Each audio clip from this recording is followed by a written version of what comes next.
si ta lëshosh kontrollin dhe të jetosh i lirë. Përshëndetje miqtë e mi. Sot do të flasim për diçka që na preokupon të gjithëve, por që rrallë e pranojmë hapur, lodhjen e madhe që na shkakton përpjekja për të kontrolluar çdo gjë në jetë. Sa herë keni menduar se nëse do të kontrollonit më shumë marrëdhënien, punën, të ardhmen, fëmijët, shëndetin ose imazhin tuaj, atëherë do të ishit më të lumtur? Dhe sa herë keni ndjerë se sa më shumë shtrëngoni, aq më shumë ju rrëshit gjithçka nga duart? Budizmi e quan këtë dukkha, vuajtjen e lindur nga rezistenca ndaj rrjedhës së jetës. Por ka një rrugë dalje. Jo duke u dorëzuar pasivisht, por duke lëshuar kontrollin e tepërt dhe duke hyrë në harmoni me jetën. Në këtë video do t'i zbërthejmë thellësisht të gjitha pikat kryesore të kësaj filozofie të fuqishme, me shembuj, metafora dhe shpjegime që do t'ju prekin drejt për drejt. Le të fillojmë. 1. Lodhja nga kontrolli, si na konsumon energjia kur përpiqemi të mbajmë gjithçka fort. Imagjinoni një grusht të mbyllur fort. Sa kohë mund ta mbani kështu pa u lodhur? 5 minuta? 10? 1 orë? Tani imagjinoni ta mbani kështu për vite të tëra. Kjo është jeta e shumicës së njerëzve sot. Ne duam të kontrollojmë si do të na shohin të tjerët, si do të zhvillohet karriera, si do të sillet partneri ynë, si do të rriten fëmijët, madje edhe si do të ndihemi nesër. Çdo gjë duhet të jetë sipas planit ton. Kur e bëjmë këtë, krijojmë tension të brendshëm. Budizmi e quan këtë dukkha, jo thjesht dhimbje, por fërkimin, friksionin që lind kur ne rezistojmë ndaj realitetit ashtu siç është. Mendoni për një lumë. Nëse vendosni një gur të madh dhe përpiqeni ta ndalni ujin me forcë, çfarë ndodh? Uji grumbullohet, krijohet presion dhe në fund ose thyen pengesën ose e anashkalon atë me forcë shkatëruese. Po kështu edhe me jetën tonë. Kur ne përpiqemi të kontrollojmë marrëdhëniet duke i analizuar çdo mesazh, duke u friksuar nga çdo heshtje, duke u përpjekur t'i ndryshojmë njerëzit, ne nuk i bëjmë ata më të dashur. Vetëm e bëjmë veten më të lodhur dhe më të pafuqishëm. E njëjta gjë ndodh me punën, me shëndetin, me të ardhmen.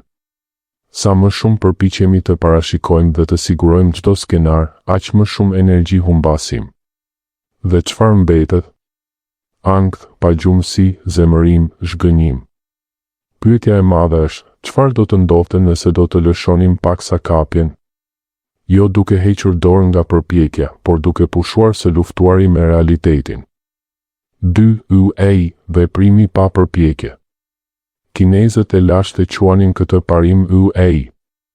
Nuk do të thotë mos bëj asgjë. Do të thotë vepro pa forcë kundër natyrës.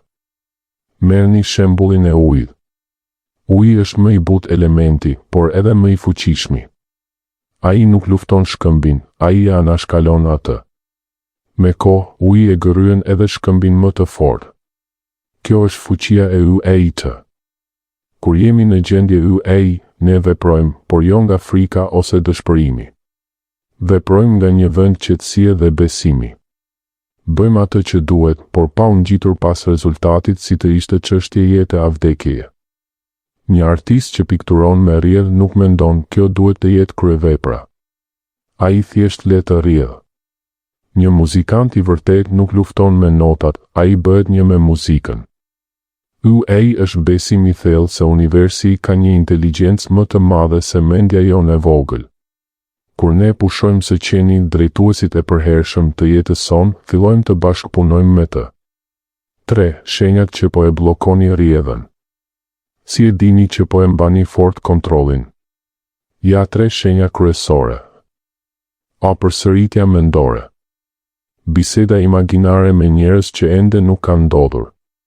Po të më thot kështu, unë do t'i përgjigjem kështu, kjo është humbje e madhe energjie. Ju po jetoni në një realitet virtual që mund të mos ndodh kurrë. Mendja juaj po digjet kot. B. Rezistenca ndaj realitetit, shigjeta e dytë.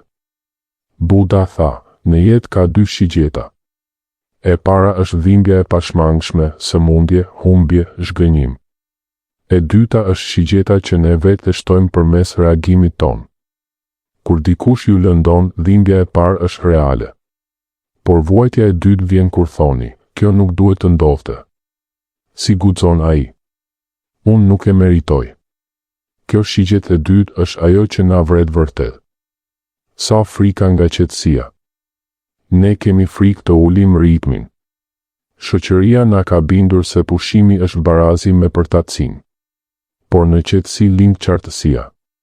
Kur ndaloni së vrapuari, filloni të dëgjoni zërin tuaj të brendshëm. Atje gjendet përgjigja që po kërkoni me kaq dëshpërim jashtë. 4. Dorëzimi nuk është dështim. Shumë njerëz e ngatërojnë dorëzimin me humbje. Por dorëzimi budist është çlirim. Merrni metaforën e varkës, kur kaloni lumin, ju përdorni varkën. Pasi arrini në bregun tjetër, a e merrni varkën mbi shpinë dhe e mbani për pjesën tjetër të udhëtimit? Jo. E lini aty. Është shërbyer qëllimit të saj. Po kështu edhe me historitë tona, unë duhet të jemi suksesshëm në këtë mënyrë, marrëdhënia duhet të duket kështu, jeta ime duhet të jetë sipas këtij plani. Këto janë varka që na kanë shërbyer për një kohë, por tani na rëndojnë. Dorëzimi do të thotë të heqësh dorë nga historia e ngurtë se si duhet të jetë jeta dhe të hapësh hapësirë për atë që dëshiron të vijë natyrshëm. 5. Energjia dhe karma. Universi nuk reagon ndaj fjalëve tona apo dëshirave tona sipërfaqësore. Ai reagon ndaj gjendjes sonë të brendshme, energjisë që ne rrezatojmë. Karma nuk është ndëshkim hyjnor. Është thjesht ligji i shkak pasojës. Çfarë mbjellim, atë korrim. Por jo gjithmonë menjëherë. Disa fara rriten brenda pak javësh. Të tjera kërkojnë muaj, vite, madje dekada. Rënjet rriten në errësirë, nën tokë, shumë kohë para se të shohësh pemën. Kur ne jemi në gjendje ankthi dhe kontrolli, ne mbjellim fara tensioni. Kur jemi në besim dhe pranim, mbjellim fara paqeje. Prandaj ndryshimi më i rëndësishëm nuk është të ndryshosh sjelljen e jashtme, por gjendjen e brendshme. 6. Ndryshimi vjen nga brenda praktika. Ndryshimi i vërtet fillon kur ndaloni së pranduri që gjithçka të jetë ndryshe dhe filloni të jetoni plotësisht në të tashmen. Praktika më e thjeshtë dhe më e fuqishme. Çdo mëngjes për 1 minutë uluni në heshtje. Pa telefon, pa mendime për listën e punëve. Vetëm merrni frymë. Lidhuni me veten. Kjo minutë do të bëhet spirë e jetës suaj. Do t'ju jap qartësi, forcë dhe besim. Mesazhi përfundimtar. Qëllimi nuk është të kesh një jetë perfekte. Qëllimi është të kesh një jetë me qartësi. Kur lëshoni kontrollin e tepërt, ju nuk e braktisni jetën tuaj. Përkundrazi, ndaloni së braktisuri veten tuaj ndaj frikës, ankthit dhe iluzioneve të kontrollit. Ju filloni të jetoni vërtet. Faleminderit që e ndoqët këtë video deri në fund. Nëse ju preku, mos harroni të lini një koment me një gjë që do të provoni të lëshoni këtë javë. Ndani me të tjerët që mund t'ju ndihmojë. Na ndiqni për më shumë përmbajtje mbi mendje, spiritualitet dhe zhvillim personal. Paqe dhe qartësi për të gjithë ju.